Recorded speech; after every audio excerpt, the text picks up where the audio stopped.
যারা তাপস রায়ের অনুগামী ছিলেন উত্তর কলকাতায়, তাদের অনেকেই বিজেপিতে যাননি, থেকে গিয়েছেন তৃণমূলে। কিন্তু ভোটের দিন তারা কি আদৌ ঘাসফুলের বোতামটি টিপবেন, কি মনে হয় আপনার? ভোটের দিন উত্তর কলকাতায় দেখুন, উত্তর কলকাতা জেতা নিয়ে ভারতীয় জনতা পার্টি কনফিডেন্ট। তাপস রায় জিতছেন এবং ভালো মার্জিনে জিতছেন। এখন এই সুদীপ বন্দ্যোপাধ্যায়ের হার পুরোপুরি নিশ্চিত। এখন ওদের দলের লোক কতজন চলে আসবে সেটা আমার পক্ষে অফিসিয়ালি বলাটা ঠিক হবে না এই মুহূর্তে। তবে আমি আপনাকে এইটুকু বলতে পারি, দর্শকদেরও বলতে পারি, যে তৃণমূলের অনেকেই চান না যে সুদীপ বন্দ্যোপাধ্যায় জিতুক। তার কারণ এখানে তৃণমূলের মধ্যে গোষ্ঠীদ্বন্দ্ব আছে, এবং এখানে বলে নয়, তৃণমূলের বহু জায়গায় গোষ্ঠীদ্বন্দ্ব আছে। ভাইপো লবি আর পিসি লবির মধ্যে অনেক জল গড়িয়ে গেছে, এবং সেখানে একটা ক্ষমতার ভর কেন্দ্র নিয়ে গোষ্ঠীদ্বন্দ্ব আছে। তবে গোষ্ঠীদ্বন্দ্ব না থাকলেও আমরা উত্তর কলকাতা জিততাম। গোষ্ঠীদ্বন্দ্বের ফলে হয়তো মার্জিনটা আমরা ভালো পাবো, এটা এই বিষয়ে আমি আশাবাদী। আপনার কি মনে হয় সুদীপ বন্দ্যোপাধ্যায়ের সিটটা নিয়ে কি চিন্তায় রয়েছে তৃণমূল? 100 বার তৃণমূল তো যথেষ্ট চিন্তায় রয়েছে, এবং তৃণমূল জানে তারা হারতে চলেছে। তৃণমূল খুব ভালো করে জানে তারা হারতে চলেছে, এবং সেই কারণেই মাননীয়া নিজে আসরে নেমেছেন, এসে বলছেন, নানা রকম ভোকাল টনিক দেওয়ার চেষ্টা করছেন। কারণ অনেক কর্মী বসে গেছে, তো তৃণমূলের অনেক কর্মী বসে গেছে। আপনি দেখবেন অনেক কাউন্সিলর তাদের এরিয়ায় প্রচার করছে না।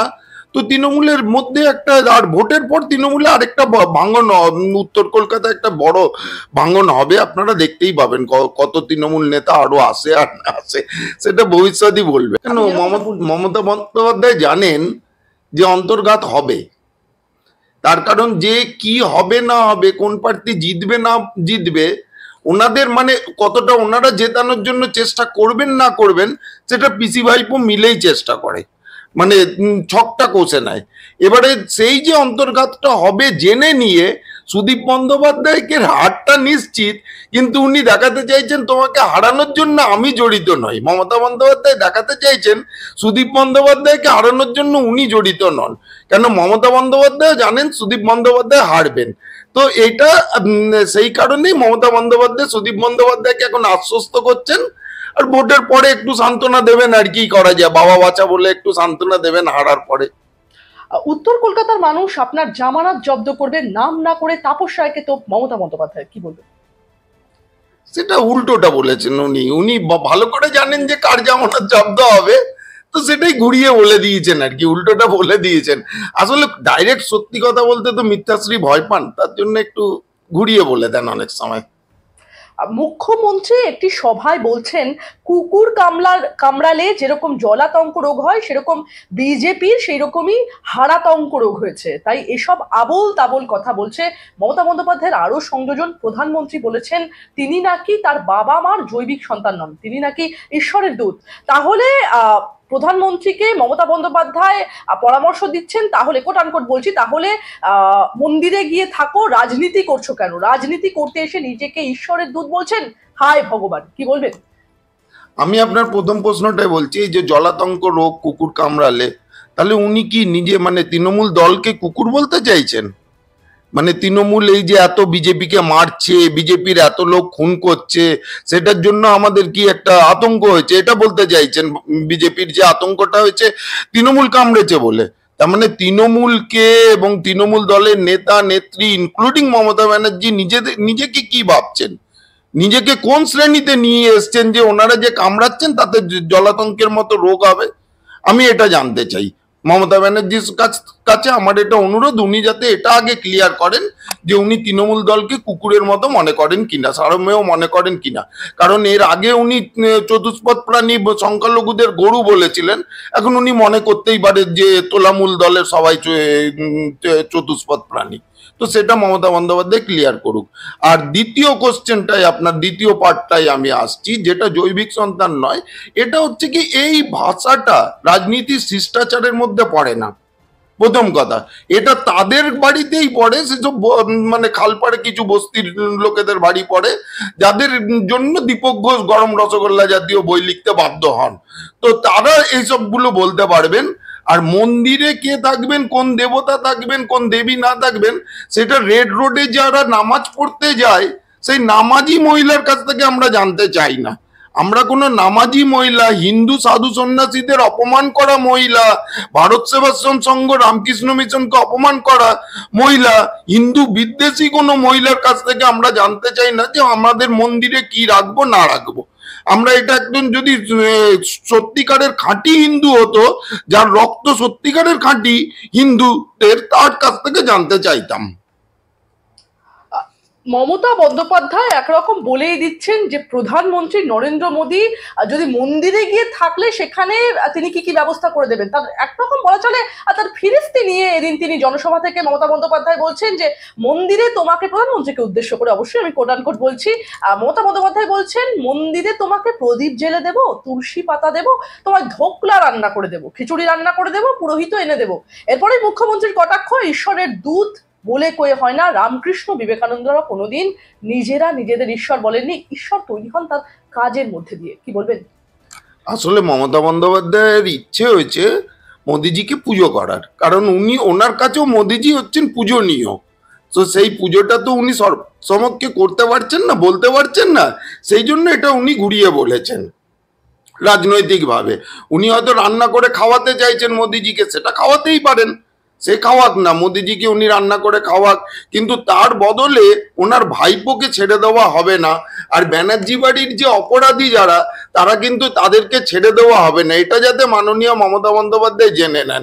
উনি মোদিজিকে পুজো করুক, মোদিজির জন্য প্রদীপ জ্বালুক, মোদিজিকে ধোকলা রান্না করে খাওয়াক, কিন্তু তার জন্য ব্যানার্জি ফ্যামিলির যদি কেউ, পরিবারের যারা দোষী প্রমাণিত হবে তাদেরকে ছাড়া হবে না। কারণ মোদিজি বলেই দিয়েছে যে 2024-এ শপথ নেওয়ার পরে বাকি চোররাও কিন্তু জেলে ঢুকবে। বাকি যে যা চোরগুলো আছে, সে আগে তো কাকু গেছে, তো ভাইপোও যাবে, তো সুতরাং সবাই জেলে যাবে, এটা যাতে মমতা বন্দ্যোপাধ্যায় মনে রাখেন। আর উনি যে জেলের মধ্যে বসে যেও পুজো টুজো, জেলেও মন্দির তাকে উনি আরাধনা করতে পারেন। প্রধানমন্ত্রীকে আক্রমণ করে মমতা বন্দ্যোপাধ্যায় বলছেন, আবার বলছে জগন্নাথ দেবও ওর ভক্ত ছিল। হায় জগন্নাথ দেব, কি দুর্দশা দেশের আজ। কি বলবেন? প্রথম কথা বলবো, মমতা বন্দ্যোপাধ্যায় নিজে কতটা জানেন সেটা নিয়ে আমার সন্দেহ আছেন, কারণ উনি ভুলভাল মন্ত্র বলা, তারপর বিষ্ণুমাতা বলা, এগুলোতে সিদ্ধহস্ত।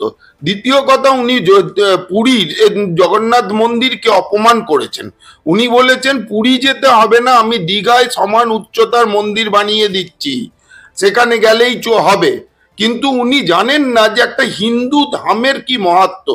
আমি বারবার বলছি, একজন নামাজি মহিলা কখনোই বলতে পারেন না যে হিন্দুত্বের কি মাহাত্ম্য, এবং তার কাছ থেকে আমরা হিন্দু ধর্মের সম্বন্ধে শুনতে চাই না।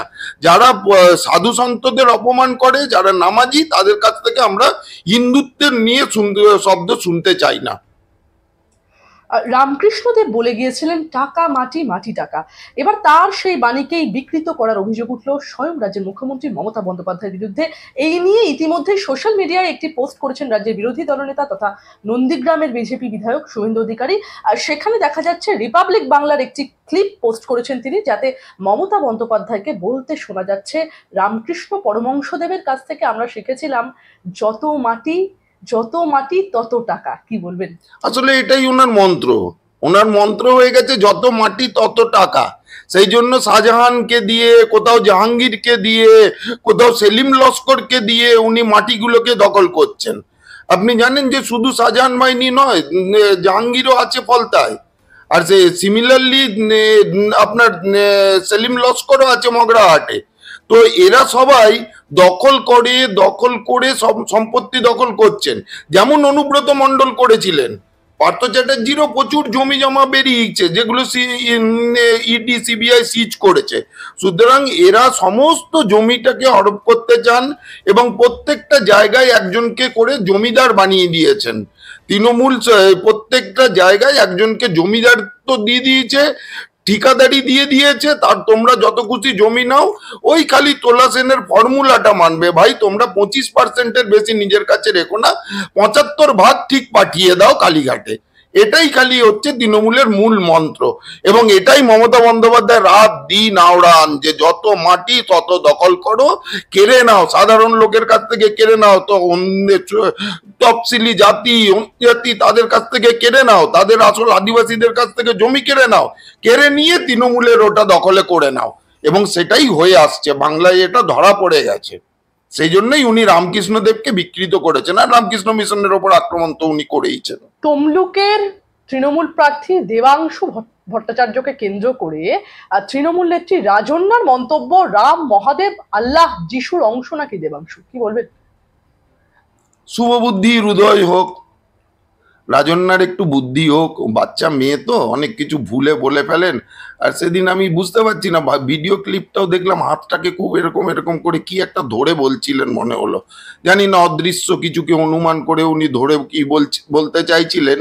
তো যাই হোক, তো ঈশ্বরের অংশ আবার আল্লাহর অংশ অনেক কিছু বলে দিয়েছেন। এটা উনি কোন ধর্মকে, সব ধর্মকেই উনি অপমান করলেন। কারণ এরকম পাপোস হয়ে শুয়ে থাকা বাংলাদেশের একজন স্লোগান চোর একজনকে, গুটকাখোরদের কে আল্লাহর অংশ এইসব বলাটা আমার মনে হয় না খুব একটা খুব ভালো জিনিস। যেরকম চ্যাংরামো ওই ছেলেটি করে, তার নামটা নিতেও আমার খারাপ লাগে। তো আর যেরকম স্লোগান চুরি করে, বাংলাদেশ থেকে স্লোগান চুরি করে নিজেকে স্লোগান ক্রিয়েটর বলে, তাতে এইসব লোককে ওই রাজন্যার মতো মেয়েই বলতে পারবে, ওই রকম ভাবে হাতে কিছু আনুমানিক কিছু ধরে নিয়ে হাত নাড়াতে নাড়াতে বলতে পারবে না, ভদ্র মানুষরা বলবে না। আর স্বরূপদা, রাজ্য রাজনীতির অন্যতম দুর্নীতি গরু পাচার। এবারে দেখা গেল দেবের অ্যাকাউন্টেও ঢুকেছে গরু পাচারের টাকা। এনামূলের ডায়েরির পাতা থেকে পোস্ট করে রীতিমতো বোমা ফাটালেন রাজ্যের বিরোধী দলনেতা শুভেন্দু অধিকারী, কি বলবেন? স্পষ্টতই ধরা পড়ে গেছেন। ধরা পড়ে যে উনি বলছেন টাকাটা আমি ফেরত দিয়েছি, উনি আবার লেজার আপলোড করে কিছু করে দেখাচ্ছেন, যদিও সত্য ব্যাপারটা পুরো তদন্তের বিষয়। ইডি তদন্ত করছে, সিবিআই তদন্ত করছে, তো তদন্তে জানা যাবে। কিন্তু ব্যাপারটা হচ্ছে, দেব তো স্বীকার করে নিয়েছেন, কারণ উনি বলছেন আমি গরু চোর হলে ইন্ডাস্ট্রির 90% হিরো হিরোইন গরু চোর। তার মানে তুমি যে গরু চোর সেটা দেব স্বীকার করে নিলেন।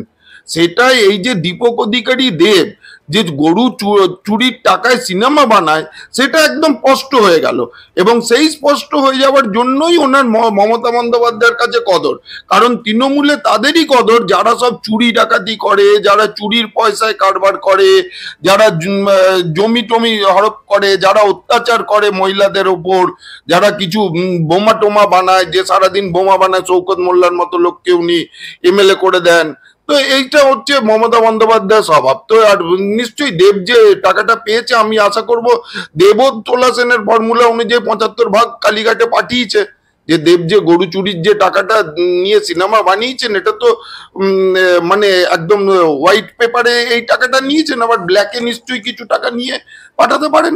সেটা তদন্ত করে দেখা হোক। এর জন্য আমি অনুরোধ করব তদন্তকারী সংস্থাকে যে দেখা হোক যে বেআইনি ভাবে কত টাকাটা নিয়েছে হিসাবের বাইরে। মমতা বন্দ্যোপাধ্যায় শনিবার দাবি করছেন যে 2024 সালের লোকসভা নির্বাচনে ইন্ডিয়া জোট ক্ষমতায় আসবে এবং বিজেপি নির্বাচনে 200 চিহ্ন অতিক্রম করবে না, কি বলবেন?